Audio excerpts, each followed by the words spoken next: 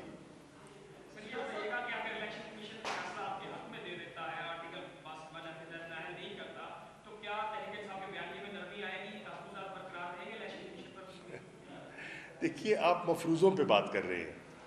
اب election commission کیا فیصلہ دیتا ہے ابھی ہم کچھ کہہ نہیں سکتے، جیسے کہ علی ظفر صاحب نے کہا کہ انہوں نے لیگل پوائنٹ آف ویو سے اپنا پوائنٹ آف ویو دیا اور بتایا کہ لیگلی کنسیپچولی کیا پاسبل ہے، کیا پاسبل نہیں ہے. ٹھیک، لیٹس ویٹ.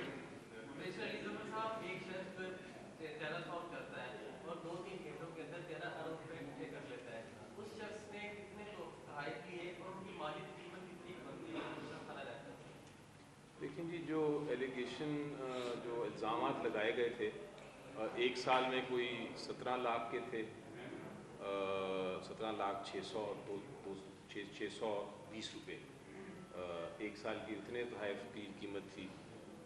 ایک سال میں کوئی 1 کروڑ کچھ کی تھی، ایک سال میں کوئی بھی نہیں تھا، اور چوتھے سال میں پھر یہ کوئی فگر میں حل ہے، مجھے ایگزیکٹ یاد نہیں لیکن اسی ویلیوز میں تھا.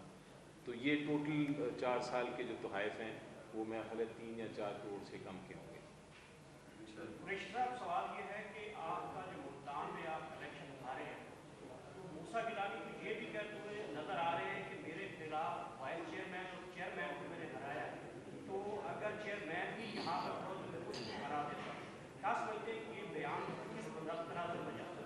میں پہلے عرض کر چکا کہ آج کا فوکس توشہ خانہ کیس ہے. اس بیان کی میری نظر میں کوئی اہمیت نہیں ہے. باتیں ہیں، سیاسی ہے، جملے بازی ہوتی ہے، بڑک مارتے ہیں، مارنے دیں، کیا فرق پڑتا ہے؟ بڑک مارتے ہیں. کیا اسی میں اس بحث پہ نہیں پڑھنا چاہوں گا، لیکن میرے پاس بڑا اس کا ایک مفصل جواب دے سکتا ہوں کہ کیا ہوا، ایک کے ساتھ، ان کے ساتھ کیا ہوا، بھائی کے ساتھ کیا ہوا، والد کے ساتھ کیا ہوا، سینٹ میں کیا ہوا، پس پردہ کیا ہو رہا ہے. چھوڑیے. شاہ صاحب، اگر عمران خان صاحب کے خلاف یہ آ جاتا ہے تو یہ بتائیں کہ پی ٹی آئی کی قیادت جو ہے وہ پنجاب سنبھالے گی یا کے پی کے سنبھالے گی؟ پھر مفروضے کی بات کر رہے ہیں. دیکھیے، یہ مفروضوں پہ بات نہیں کی جاتی.